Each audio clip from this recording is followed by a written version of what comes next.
Welcome to the Dynasty Fantasy Football Show. Here's your host, Alex Klausner. Hello and welcome to the Dynasty Fantasy Football Show. I'm one of your hosts, Alex Klausner, and today we are diving into the Week 4 NFL Head Coach Hot Seat Index. For those of you joining us for the first time, the Hot Seat Index is a show where weekly we are breaking down the likelihood that a coaching change will occur at one of the NFL's 32 franchises. And the way that we are doing it is we are ranking each coach 1 through 5, 1 being the lowest likelihood that change will occur, and 5 being the highest likelihood, possibly even as soon as next week. And we are going to go ahead and start this show off with Tier 5, of which there is a single occupant, and that is Jacksonville Jaguars head coach Doug Peterson, who is now sitting at 0-4, and his team is looking no closer to finding the answer, to getting these wins on a week-to-week basis. What we continue to see is stretches of good play from Jacksonville Jaguars quarterback Trevor Lawrence and stretches of bad play from Jacksonville Jaguars quarterback Trevor Lawrence. Doug Peterson, as we've said, has been charged with ensuring that Trevor Lawrence is going to be successful in the NFL and has been so far failing to make that happen. I have now seen Trevor Lawrence compared on shows to Daniel Jones. Okay, that is not a good comparison to be made about the guy who you just handed a huge contract to. So I'm seriously thinking that Doug Peterson could be gone possibly mid-season if this continues. If the Jaguars are sitting there at 0-8 by mid-season or something like that, or, still winless at their bye week, that is a possible time for that change to happen. Now, the thing that you got to think about when you're firing your head coach, right, is, okay, I fire Doug Peterson. Well, who am I going to get that's going to fix all of the issues? Well, one of the names that I'm hearing repeatedly come up for the Jacksonville Jaguars is former Patriots head coach Bill Belichick. Belichick, as you guys probably know, is sitting around commentating on the game just like me right now. He's probably got a lot more listeners. His podcast is very interesting, but just saying that, Bill Belichick is out there for the taking.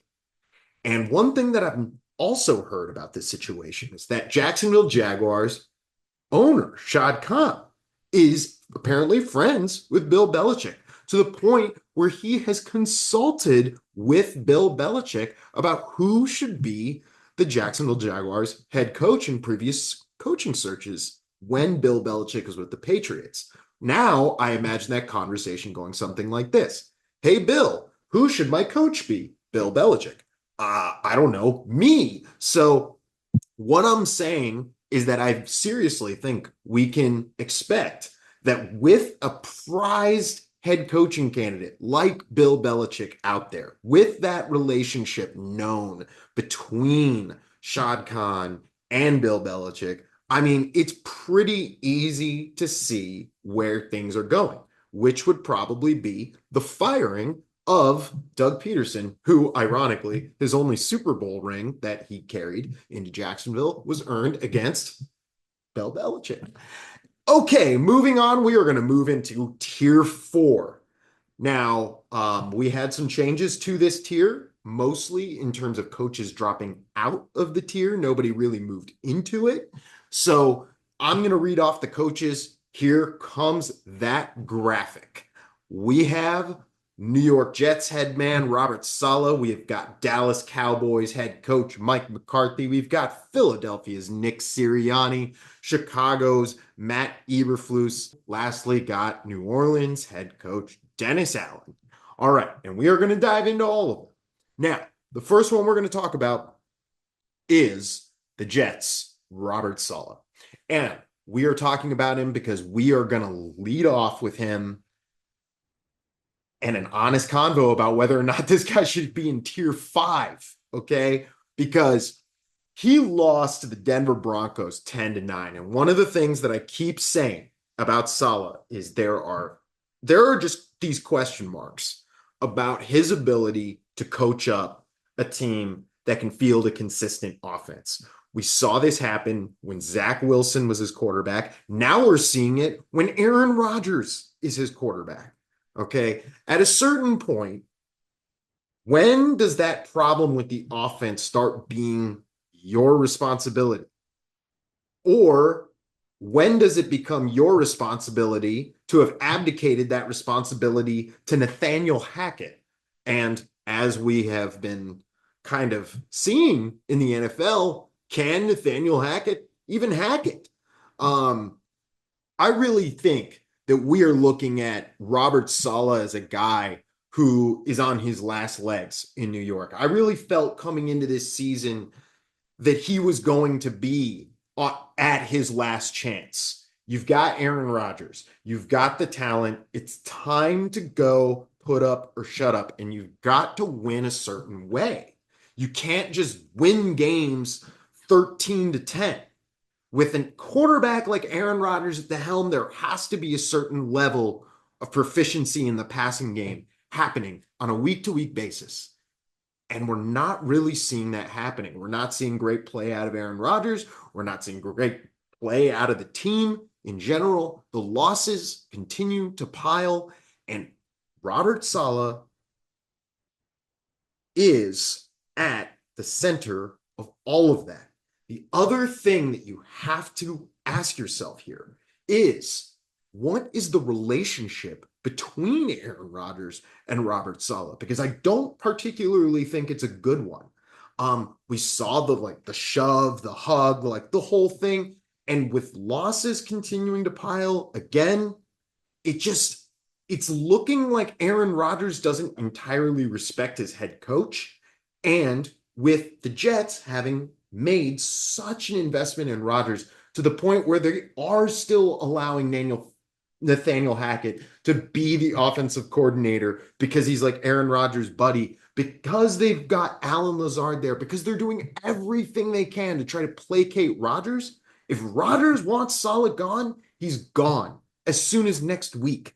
And that's why I think there should be an honest conversation about him being in tier 5. However, we're really ranking this on the likelihood that this will happen, right? I think Doug could get fired mid-season, no problem.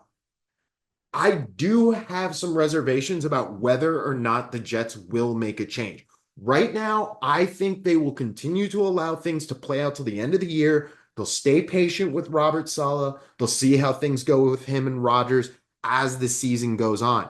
However, if things continue to look fractured, if these losses continue to pile and they continue to struggle to put up points, I do think that a change is going to come in New York.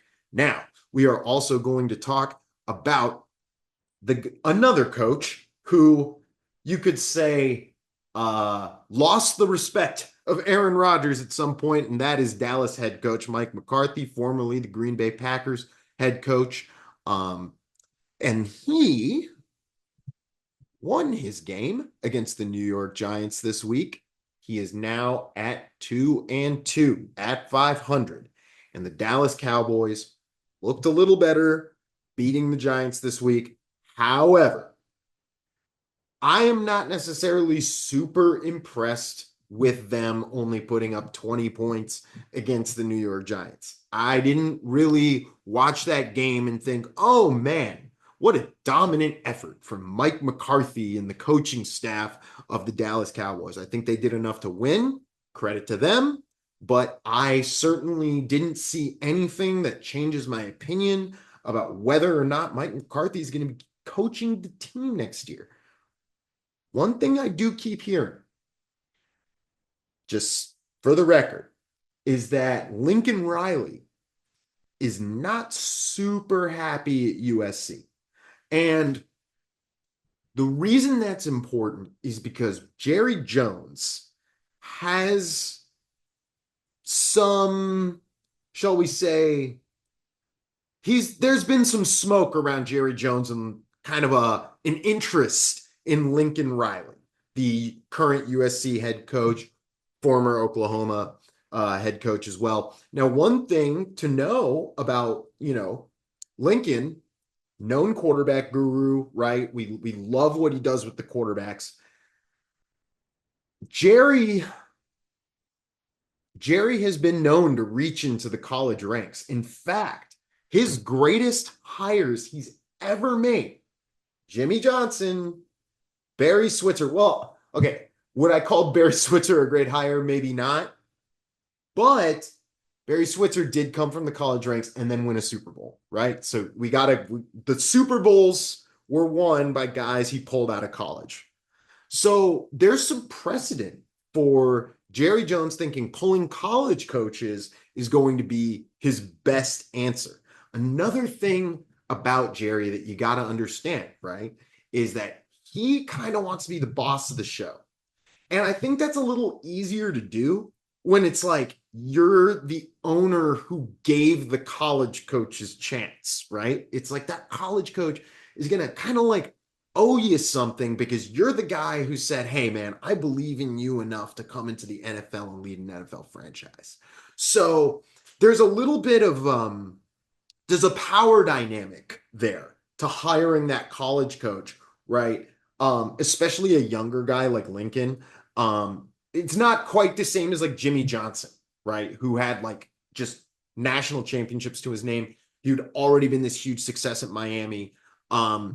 When you're bringing in a guy like Lincoln, it's like you kind of know that's all based off of what you think Lincoln's going to be in the future, not necessarily what Lincoln has done now.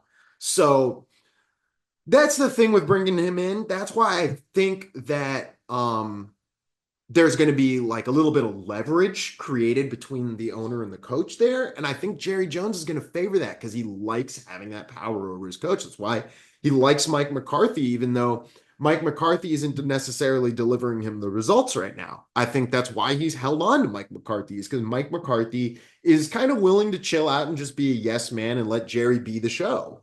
I think Lincoln would kind of maybe do the same thing coming in, and why I think he's a serious candidate for this job and why I think Mike McCarthy is a serious candidate to lose his at the end of the year. Unless, of course, he goes and wins a Super Bowl, and then all is going to be forgiven. Okay, now we're going to move on to another guy who at least got to the Super Bowl, and that is Philadelphia head coach Nick Sirianni, who lost this week 33-16 to the Tampa Bay Buccaneers, and in dramatic fashion. I mean, the Tampa Bay Buccaneers ended this game early. He absolutely got smacked in the face, and the questions about his ability to lead this team, which everybody in the NFL looks at the roster and says, this is one of the best rosters in the NFL. What's going on with it? Why aren't things working? Well, part of it being AJ Brown's out, Devontae Smith is out. I mean, they are dealing with injuries, no doubt.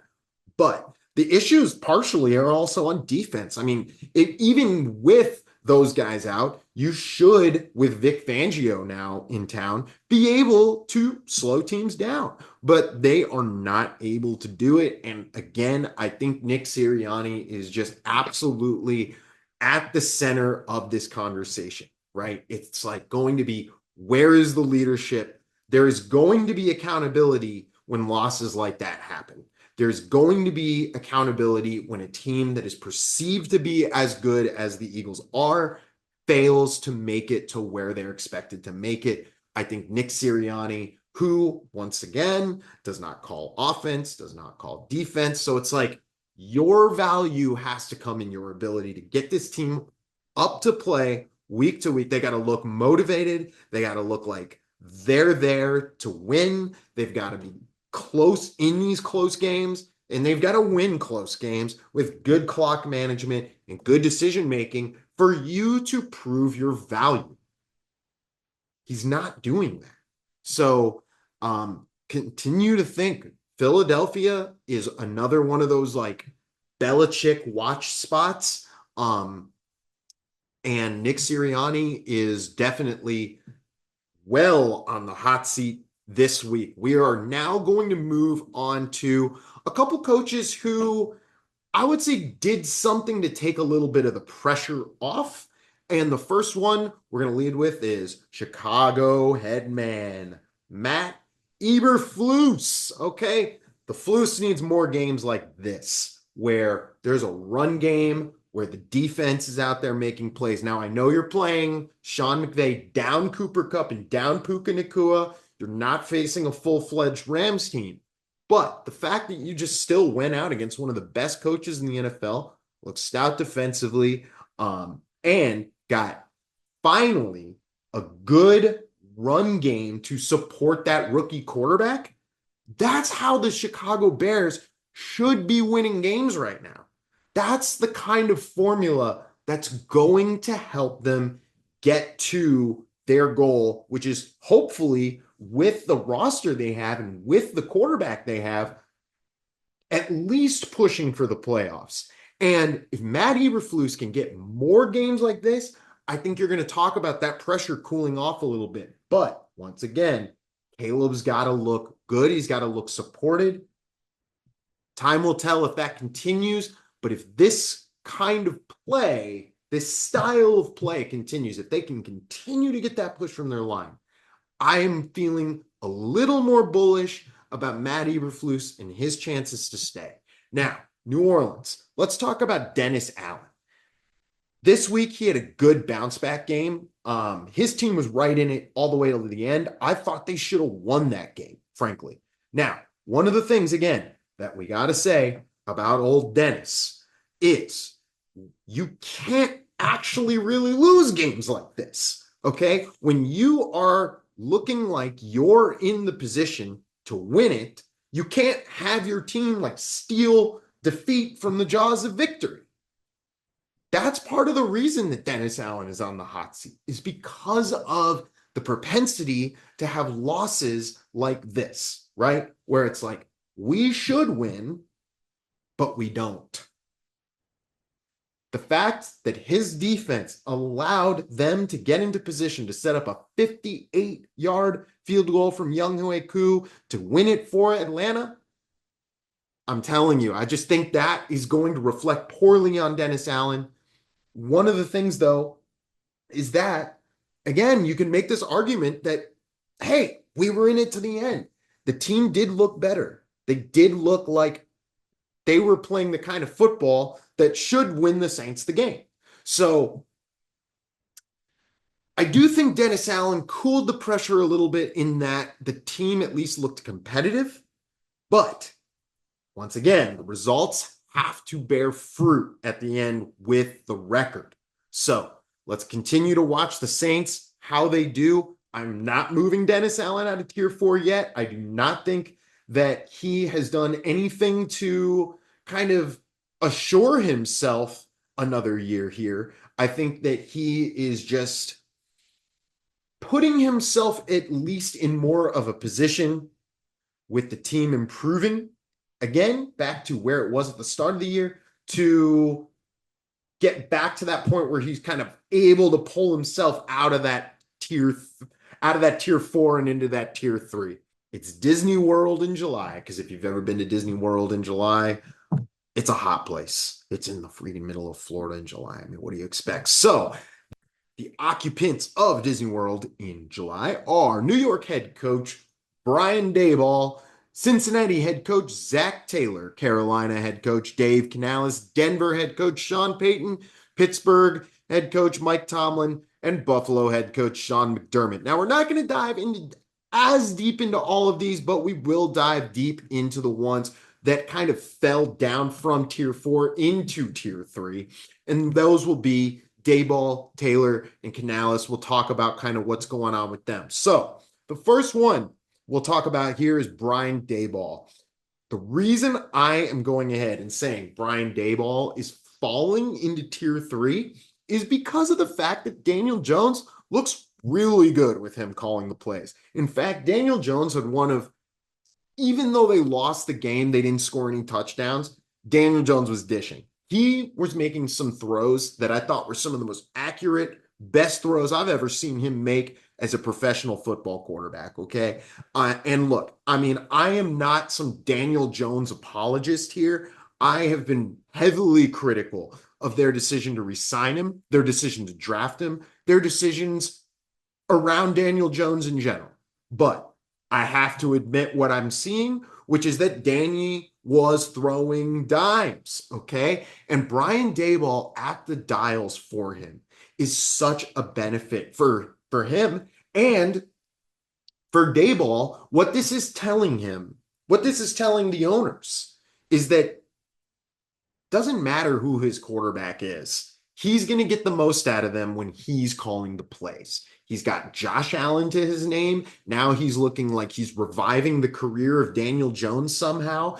And while I would hope that they would have the better sense to try to get Brian Daboll like a higher upside quarterback in the draft this year, I do think that Brian Daboll is doing enough with what he's doing as a play caller and what he's doing with his quarterback and how he's maximizing his quarterback right now to be able to walk into the Mara's office and say, hey guys, I know we just lost, I don't know, 13 games or 13 games. We lost 13 games. But what did you see in those 13 games? Did you not see Daniel Jones make strides? Did you not see the way that I put a bad roster into the best position to succeed? He could have that conversation very easily right now with what he's done with Malik Neighbors and Daniel Jones and Wan'Dale Robinson and Devin Singletary. I mean, I've been impressed. I think he is doing enough to be able to say to any common sense fan, any common sense owner, that he is doing what he can with a bad roster, and he deserves a chance to take the next franchise quarterback that he picks into this team's future. Now let's move on to another guy who I think we should downgrade, and that is Cincinnati head coach Zach Taylor, who I had ranked as a 4, simply because the guy hadn't won a game thus far this year. And when you've got, once again, a healthy Joe Burrow now back for you, you've got to turn that into W's. Well, he did this week. He got the team's first win. They got a 34-24 victory. They looked good doing it. And one thing that somebody kind of told me, a reason why I shouldn't be so sure that the team is going to move on from Zach Taylor at the end of the year and why he's really not a guy you ever want to necessarily rank in that tier is because of Paul Brown, who's famously extremely patient with his coaches. He was very patient with Marvin Lewis, even though there were tons of fans trying to put pressure on him to fire Marv during his time in Cincinnati. Whether I thought that was fair or not, I actually thought Marvin Lewis was a pretty good coach. So continuing on now, we are going to also talk about Dave Canales from the Carolina Panthers. One thing about Dave is that we had him ranked pretty high because he kind of had this gambit of benching Bryce Young, right? And basically saying, okay, well, I can't work with Bryce Young. I've got to get Andy Dalton in here because that's what's going to make this team competitive. That's what's going to make our offense go. And I will show you what I can do with Andy Dalton. And then we can talk about what the future looks like, whether or not Bryce Young gets to go in after learning on the bench or whether or not we replace him. But you need to let me do what I can do with Andy Dalton. Now, I thought that was crazy. Okay. And a lot of people thought that was crazy, but the red rifle has certainly helped Dave Canales cool down some of the pressure on him because Dave Canales' offense suddenly looks competent. I mean, they look like they're moving. For fantasy players that are listening to this, I mean, you know, because you've seen your fantasy players go through the roof. Deontay Johnson suddenly looks like a stud, right? Chuba Hubbard, killing it for you if you've got him at running back. That's Dave Canales working the dials. Now, that is going to be something, like I said with Brian Daboll, regardless of the end results in the win-loss column, when you can at least win pretty, or sorry, lose pretty, lose pretty, they win ugly, lose pretty. If you can lose pretty, right, then I think, you have a better case of being able to stick around, right? It's like, because of the fact that there's going to be that thing in the back of your mind that says, well, if he can do this with these guys, what can we do when we get him? Not Andy Dalton and Bryce Young, right? And I know Dave Tepper is not going to be eager to make yet another coaching change. So I do think Dave Canales can be at least downgraded because of the fact that, yeah, I mean, even though he's in an unstable organization, yeah, even though, he benched Bryce Young, things are looking a little better with Dalton. Got to give him credit for that. He said it would be like that. It is like that. And when you call it like that and you put your chips down and you gamble and it works, got to give him the credit where credit's due. He is downgraded into tier 3. Now we are going to move on to this group of coaches that has been kind of occupying tier 3. We're going to start with Denver's Sean Payton. Denver defeated the New York Jets. They are now back to 500 on the year. They've got a great defense cooking for him. Patrick Surtain looking like an absolute star, but I am not sold whatsoever on this win. I think this has way more to do with the Jets being dysfunctional. It's not like Bo Nix was doing them any favors. I mean, we talked about last week, Dave Canales and losing pretty. Sean Payton was winning ugly. And I just think that is not exactly what Denver's looking for here. And look, they're looking for wins. So I'll give them that. If they can get to 8-8, or I guess it would be 9-8 now. Sorry, a little old school here. So they can get to 9-8 or something like that, hovering around that 500 mark. I can see Sean Payton making a case for himself to stick around, but they got to be winning a little prettier. Let's put it that way, or losing a little prettier, if that's going to be the case. So we want to see Denver making strides. Here's another team that found itself in the losing column for the first week. That will be the Pittsburgh Steelers. Mike Tomlin, now 3-1.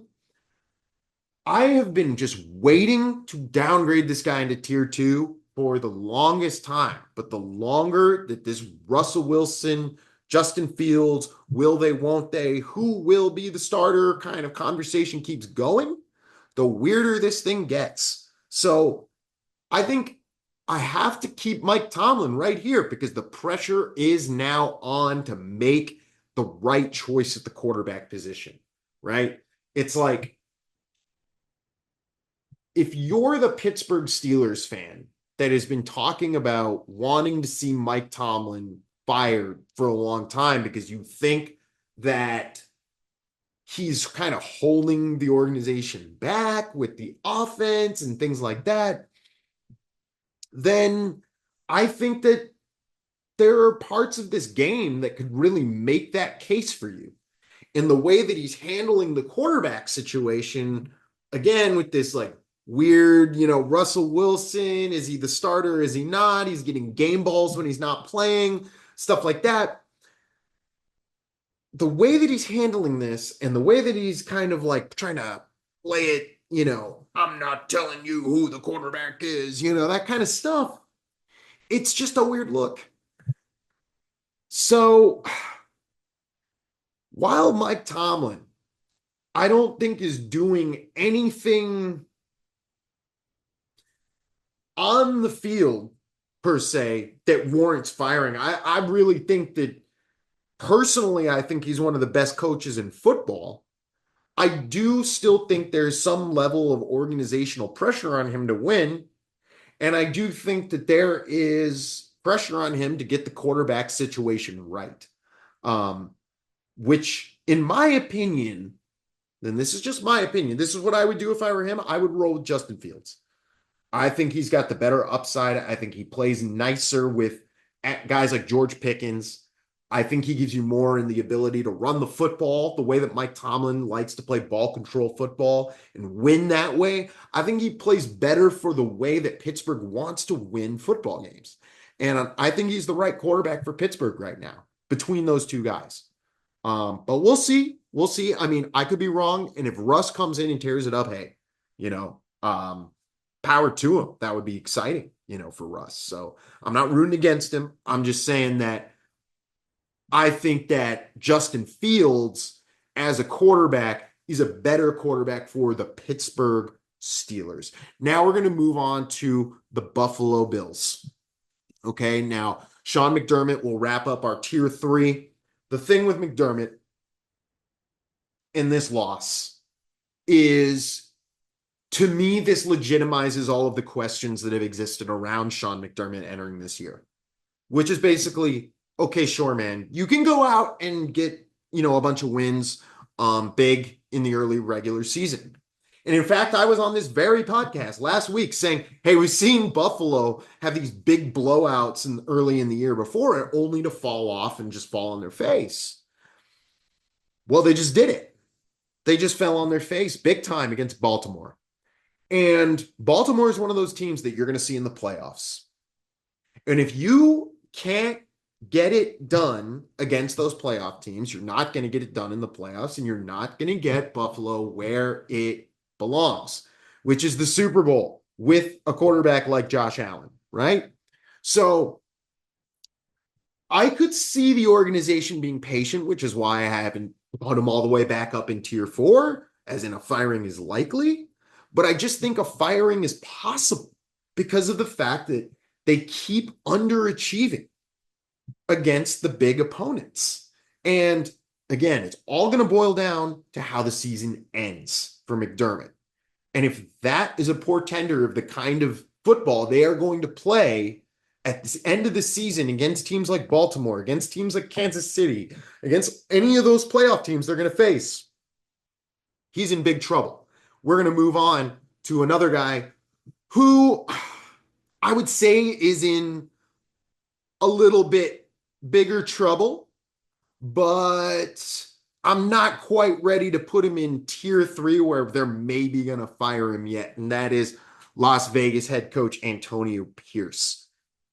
I would probably be a lot more likely to say Antonio Pierce is on the hot seat as a result of wide receiver Davante Adams requesting a trade, had he not won his game.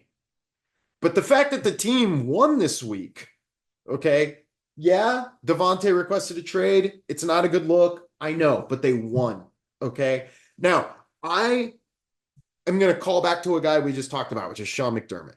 Right at the start of his tenure in Buffalo, which by all accounts, in totality, has been a smash success.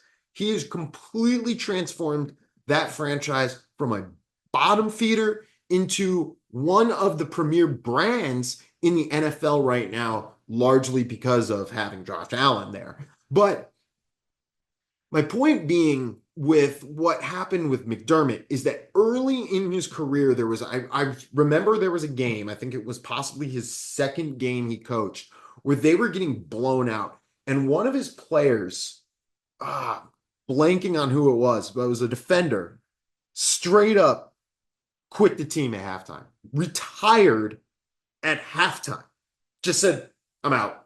See ya. So a lot of people at the time thought that was going to kind of be like a bad sign for McDermott. A lot of people thought, oh man, this Buffalo thing is not working out. And what it ended up being was just a moment where somebody who probably shouldn't have been in the room to begin with got out of the room, right? And it is very clear that Davante Adams is not bought in on exactly what's going on with the Raiders, or doesn't see them as a team that can really compete right now with kind of who their quarterbacks are or whatever. And he kind of is coming on the tail end of his career. And I think he's just not willing to be patient. And I think that that's a big reason why he's asking for a trade. He wants to go to a contender. He wants to go to a place where he can reasonably expect to be in the playoffs. A big reason why he came to Oakland or Vegas is because of Derek Carr having been there, who was one of his best friends from college. Well, Derek Carr ain't there no more, right? So to me, that is the thing with the Davante Adams, that like whole trade situation that we got to remember is that, look, sometimes when players decide they don't want to be there anymore, that is not necessarily a bad thing for either party, right? Sometimes that divorce can be a benefit to both people. And so if Davante Adams leaves, I don't necessarily think that's a bad thing for Pierce as long as they can get their culture rolling and they can keep winning a certain way. Now with Davante Adams, winning becomes a little harder. So keep an eye out for Pierce kind of making a move up into that. But him not being in that tier 3 really has more to do with the fact that he's a first-time head coach or a first-year head coach, right? This is really his first year, even though he was an interim last year. So that's kind of the thing with Pierce. Keep an eye on it. All right, now, next one, we're looking at Kevin Stefanski. Kevin Stefanski is in tier 2 because he's stuck with Deshaun Watson. I mean, look,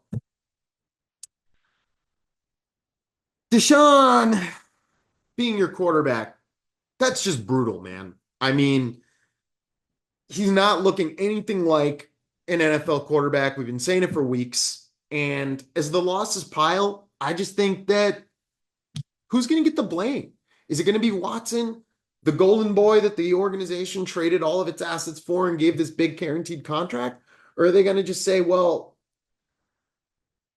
maybe Deshaun Watson is the problem, but Stefanski isn't really helping him get better? Maybe we need somebody else who can come in here and work with this kind of quarterback that we have. Maybe this is just a bad fit, him in this offense. By the way, I never really thought it was a schematic fit to begin with.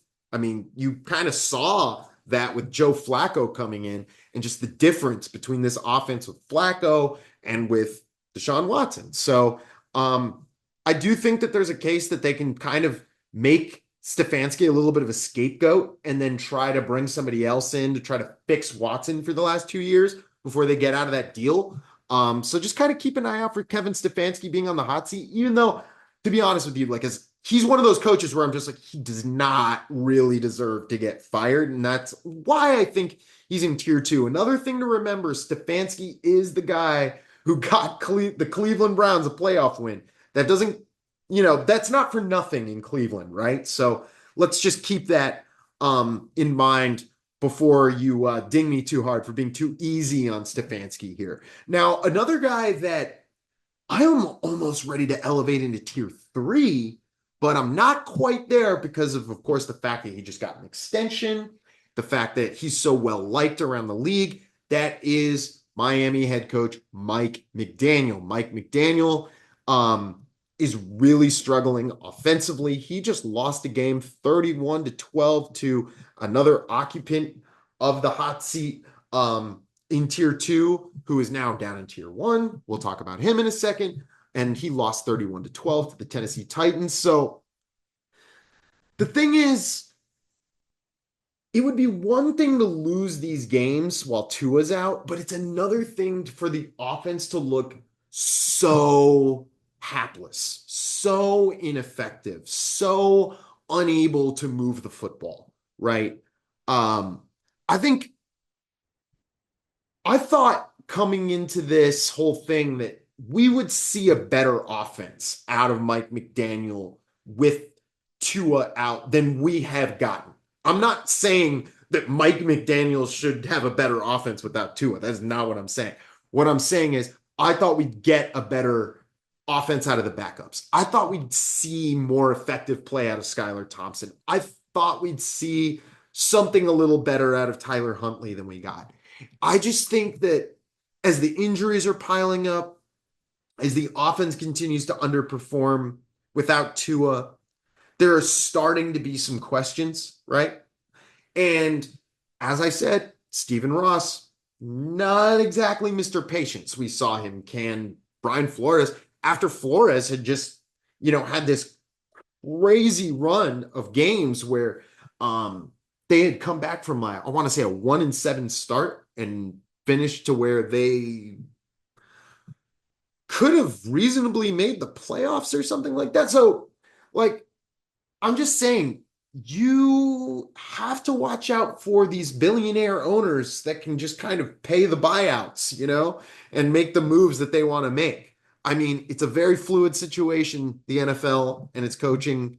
They always say the NFL stands for not for long. I definitely think that is definitely true. The coaches, that's why we have a show about these coaches getting fired, okay? Is because it happens and it happens fast. Life comes at you so fast in the NFL, and things can change seemingly almost week to week. Your stock can rise and fall, right? So Mike McDaniel could very easily get himself out of this column. How? Tua comes back. They start dominating again. The offense looks smooth. They start making a playoff push. He'll be back. He'll get himself right out of tier 2. But right now, it looks like he's pushing tier 3. Why do I say that? Because I'm not the only person saying that this guy, there's something rotten in Denmark here. I am now starting to see it in the Miami Dolphins kind of universe. Like, is Mike McDaniel the guy? Can he handle the adversity? Can he guide us through times like this? Can his offense even work without Tua Tagovailoa? Those are questions that we're starting to see. The shine is wearing off of the golden boy there. And now, another guy where some of the youthful shine is starting to wear off. That is Jonathan Gannon, who is a new entry into the tier 2 zone. Gannon had a loss where he just got smacked 42-14 by the Washington Commanders. Now, I know Cliff Kingsbury is a hot name out there, and everybody is, kind of singing his praises for the work that he is doing with Jaden Daniels, and Jaden Daniels looks nasty, and the Commanders are kind of they're a hot team right now. But you can't get waxed like that in the NFL without it being an event. You cannot, additionally, get waxed like that in the NFL when it's year 2 of your tenure. Okay? That's the other thing that I want to kind of put out there is it's not like Jonathan Gannon is like this first year young head coach. Now it's year 2. It's time to start showing what you're made of. It's time to show that your team can go out and compete on a week-to-week basis. And now what we are starting to see is maybe some questions starting to rise about whether or not Jonathan Gannon is going to look better, or it's just going to look like his year 1 forever, right? You do not want the latter. Year 1, the Arizona Cardinals lost a lot of games, okay? But the reason they lost those games was because, you didn't have a competitive roster. We're kind of tearing this thing down to the studs. Yeah, you have Kyler Murray, but you don't even have him the first half of the year. Kyler's coming back. Well, now you've got Kyler Murray. Now you've got a full year to implement everything. Full year to get your guys, your draft picks, your program installed. And if those are the results, that's now going to be held against you, right? And that's where I think Jonathan Gannon, you've got to move him up into this tier and start talking about him, because if things continue to look that bad, that hapless, that ineffective, they will be looking for a new head man by the end of the year. So, Jonathan Gannon can't keep that pattern up. Okay, now we are moving on to tier 1. These are our Fonzies. We've got a couple new entries into the Fonzie tier. We're going to shout them out before we get out of here. I'm going to pull up the graphic so you can see all of the coaches who can just consider themselves safe from anything bad happening at the end of the year. And we will get into the first couple names on this list. Raheem Morris and Brian Callahan. We're going to start with Atlanta head coach Raheem Morris. He got a 26-24 victory over the New Orleans Saints. And I think now that he's got a couple wins, a quality win like this over a divisional opponent, I think he is just getting himself away from the controversy that was started by them drafting Michael Penix, right? Hey, Kirk Cousins is there. The team is kind of getting tough wins. Raheem Morris is out there giving the Chiefs everything they can handle. He is showing everything that Atlanta thought he was going to show. He's been a leader through all of this stuff. He hasn't made things weird with the Kirk and Penix situation. I think he's done a really good job of just keeping that, conversation at bay.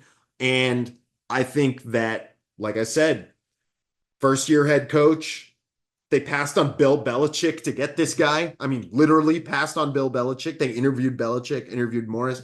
They said that we'd rather have Raheem. So the fact that he's not sitting here with a bunch of losses and a quarterback controversy on his hands after all of that, I think we can just safely put him in tier 1 because, frankly, the quarterback thing was the only reason I had him in tier 2. It just looked a little weird. He's making it not weird. Props to Raheem. Next guy we got to give some props to. Getting his first dub as an NFL head coach, Tennessee Titans head coach, Brian Callahan, who got the dub 31-12. Now, one thing, this was like a best case scenario for Callahan. The reason I say that is because he gets his first dub, which helps cool a lot of the pressure for him. Coming into this year, I really didn't see Brian Callahan as a guy who should be on the hot seat. It's his first year. He's working with, he's a first-time head coach. He's working with Will Levis, who's an unproven quarterback. However, the things with Levis that were going wrong were going so horribly wrong, and the losses were starting to pile up to the point where we're going, dude, does Brian Callahan win a game? Now, I still think Brian Callahan is going to lose probably a lot of games if he continues to plan to roll out Will Levis like he is currently doing. However, I also think continuing to roll out Will Levis and to lose a lot of games, now that you actually do have a win under your belt, I think even if he goes 1-16 with Will Levis, that's the best case scenario for him. And the reason being is because I think that he is probably going to get the number 1 overall pick in that case and be able to pick a quarterback that's going to be much better for him than Will Levis would be. So I think that Brian Callahan is in great shape now because he's not going to go 0-17, which was pretty much the scenario in which I could see him getting replaced in his first year with Tennessee. I think they were going to be willing to be patient with him, especially because that owner doesn't necessarily want to say, hey, I fired Mike Vrabel and the guy I brought in went 0-17, right? That would be bad.